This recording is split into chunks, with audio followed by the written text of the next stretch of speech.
In this video, I will be guiding you through Chapter 5.1, Business Finance Needs and Sources. These are the syllabus statements. So, what is the need for business finance? Firstly, this is our startup capital.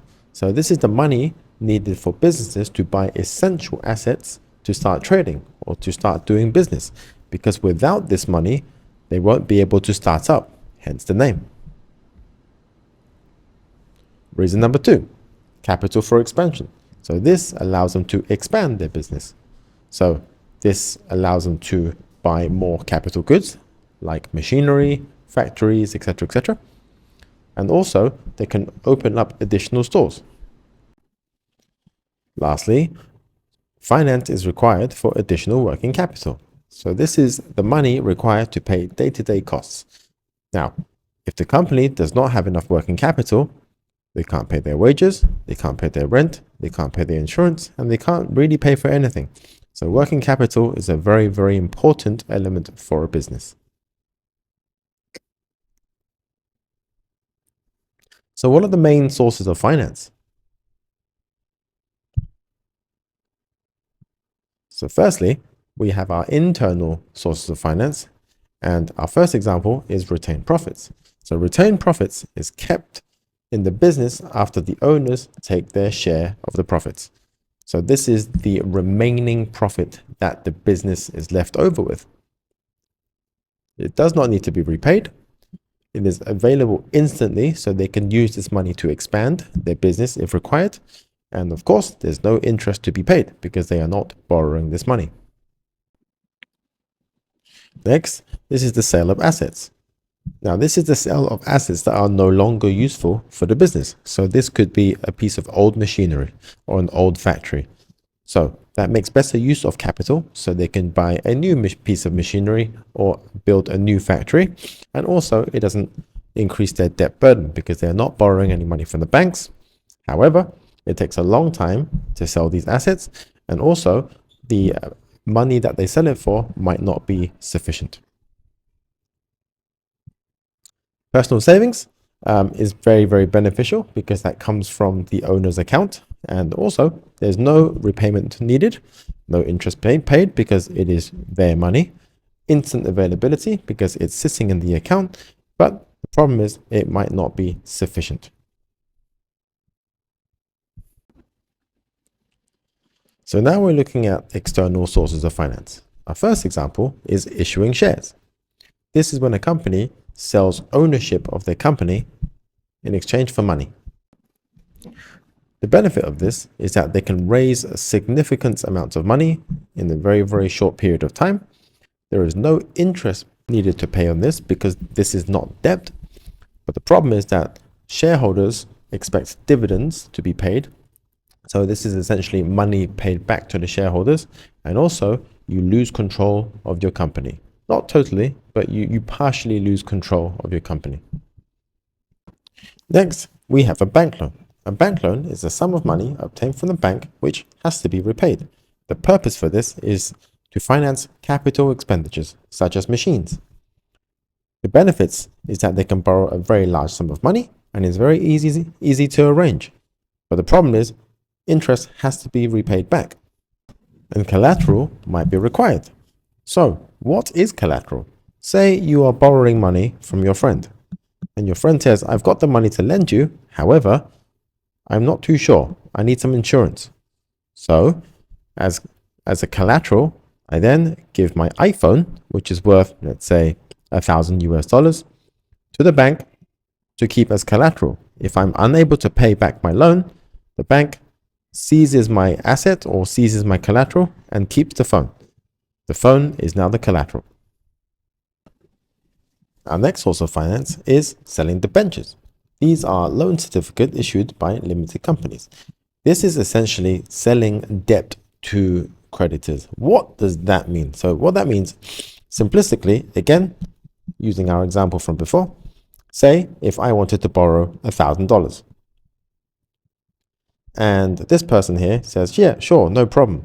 So this person gives me $1,000. So what do I give this person in return? I give them what we call a certificate. Okay, so this certificate, this is my certificate, states that I owe the holder of this certificate $1,000 plus interest. So this is when I'm selling my debt. So most governments do this. These are also called bonds. That's a different story for a different day. It's very long term, and also interest has to be paid. So that's selling debentures. Next, hire purchase. This allows the business to buy a fixed asset over a very long period of time. The great thing is that the business doesn't have to get a very large sum of money to pay for the asset, and the benefits are after payment they actually own the asset. But the disadvantages are that the interest payments are very high for this case. Leasing. Very similar to hire purchase, but you don't actually own the asset. So this allows the business to have an asset without having a large sum of cash. Monthly payments are required. However, you don't own the asset, and the cost of actually leasing it might actually be higher than purchasing it. Next, we have debt factoring. So this is when specialists bind the claims of debtors of businesses. So what is that? So imagine if I was a business and I accepted buy now and pay later. So in this case, it's $80. If I needed cash immediately, I hire a specialist to buy this receipt off me for $80. Now, the benefit of this is that I have immediate cash available. However, a fee needs to be taken by the specialist. So at the end, if the customer or when the customer pays me back the $80, I then have to give back my specialist the $80 plus a fee. Next, we have trade credit. So what trade credit is that you buy supplies without paying the cash up front and you pay later. So the benefits of this is that it is interest free, and also the business will be in a better cash position as you are paying later. However, if you don't pay on time, let's say for instance 60 days, then the supplier might refuse to give you discounts or just refuse to sell you their supplies. Okay, moving on to alternative sources. Our first alternative source is microfinance. These are specialist institutions that lend money to businesses in developing nations. So this is a small amount of money that is required by entrepreneurs in developing countries. The banks are very reluctant to lend to these people. This is due to the small amount they require and may not be profitable for the banks to lend. Lastly, we have crowdfunding. Crowdfunding is encouraging a large number of people to invest in small amounts into your startup. One example would be Kickstarter. There are no initial fees that are payable. It allows them to see the public reaction. It is very fast and easy to raise significant sums if the reaction is very positive. But the problem is that the competitors will see what your idea is and they might end up stealing it. Okay, so now we move on to the factors considered when making a financial choice. The first factor is the purpose and time period. Now, the rule of thumb is to match the source of finance to its use. So we'll use long-term finance to purchase non-current assets, such as machines, land, factories, etc., etc. And we use short-term finance to purchase current assets, such as inventories. The next factor is the amount required. So it really depends on the money needed. So for instance, if a business is to go to a bank or issue new shares, they're not going to do this if they only need $5,000. So the appropriate source of finance would most likely be personal funds. For the next factor, it really depends on the legal form and size. For an unincorporated business, they cannot issue any shares or any debts. So the unincorporated business will need to go through either personal savings or high interest bank loans. Now, this would be different for a limited company or an incorporated company. Our next factor is control, because if a business owner wants a high degree of control, they will not want to sell many shares on the stock market, because what happens is you end up selling a portion of your company to your investors, which will ultimately get you to lose control. Lastly, risk and gearing. So what gearing measures is the proportion of total capital raised from long-term loans, So what does that mean in context? Think of a company that's worth $100 million, but the owner took $100 million worth of bank loans for company A. This means that its gearing ratio is 100%, okay, which is very, very high. Moreover, the business will need to pay interest on these loans. So even if they have low profits, they'll still need to make these interest payments, which can be quite high.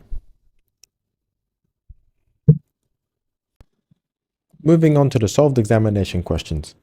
Please be reminded that I have an examination technique playlist in the description below. Explain one advantage and one disadvantage to Paolo's business of using crowdfunding as a source of finance. There will be no interest paid, which will not affect cash flows while selling their cakes. There will be insufficient funds due to limited interest, and therefore inadequate funds will be raised, leading to finding another source of finance. Explain two sources of finance DZD might use for the new vehicles. A bank loan, because it will give sufficient capital for its 20 vehicles. Retained profits. Using retained profits mean that they won't need to pay this back in interest, as they are a large business. Do you think that using his own savings is the best source of finance for a business to use for an expanding business? Yes, as there's no need to pay interest, and this will not increase costs. No, bank loans are the best because you can get a significantly larger loan, which will fund the business day-to-day operations. Upon evaluation, own savings are not the best because you get limited funds, and therefore bank loans are the best because you can get significant funds in order to expand, purchasing more non-current assets and opening more stores. Do you think it is better for a private limited company to use debt, e.g. a loan or equity, issuing more shares as a source of long-term finance? Justify your answer. Yes, as using debt is the best way, as there's no loss of control and they get to make their own decision without satisfying shareholders.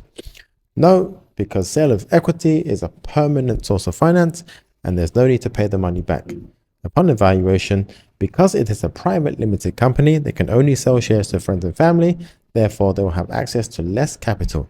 And therefore, a bank loan is the best way for long-term finance, as they're able to lend very large amounts of money to a PLC for their long-term needs. I hope this video was helpful. Hope you have a good day. Bye-bye.